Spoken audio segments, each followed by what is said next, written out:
Alors, dans cette vidéo, on va voir la négation. Comment dire ne pas en coréen.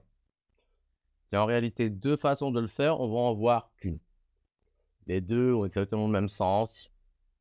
Pour l'instant, surtout juste pour un voyage, je vois pas l'intérêt d'apprendre deux façons de dire la même chose. On va concentrer nos efforts sur augmenter notre capacité d'expression. Et cette grammaire est très simple. Il suffit de mettre an avant le verbe conjugué. Bon. Par exemple, je n'ai pas mangé. Alors, c'est du passé. Donc, mogda, le verbe manger, au passé classique, ça serait mogosoyo. Je mets juste le an avant. An mogosoyo. Une petite règle à retenir, c'est que certains verbes en hada sont séparables. C'est-à-dire qu'on peut séparer la partie avant le hada et le hada. Par exemple, kombu hada. Kombu tout seul, ça peut vouloir dire quelque chose. C'est les études. Donc, on peut faire un espace entre les deux. Et dans cette situation, pour ces verbes-là, on va mettre le an avant le hada. On va séparer les deux et mettre le an avant le hada. Pour une petite particularité. Par exemple, pour le verbe parler, c'est pareil. Le verbe parler, c'est mal hada. Mal tout seul, c'est un peu l'idée de parole. Et du coup, si je dis je ne parle pas anglais, c'est nega yongo, yongo qui est l'anglais. Mal aneyo, le mal hada, maleyo conjugué au présent.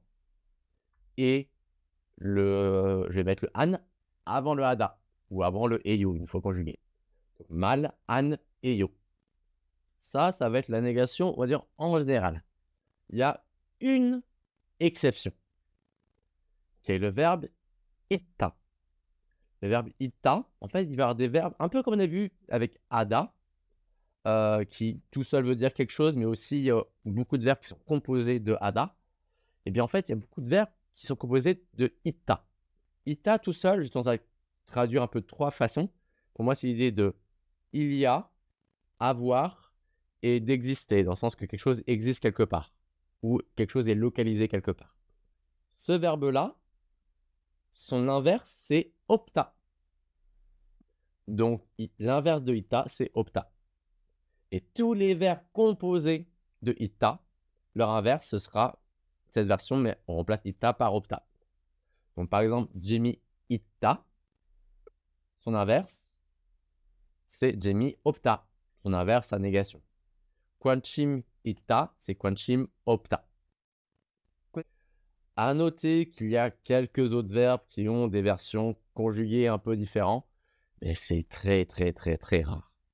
Si vous retenez le an pour la négation et la situation où ita devient opta, et du coup, c'est vice-versa, hein, opta devient ita, vous avez facile 95%, 98% des verbes.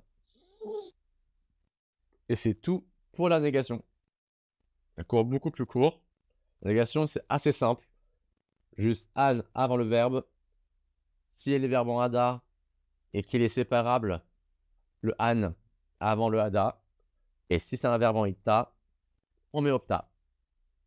Tout ce qu'il y a à retenir. Allez, on passe à la grammaire suivante.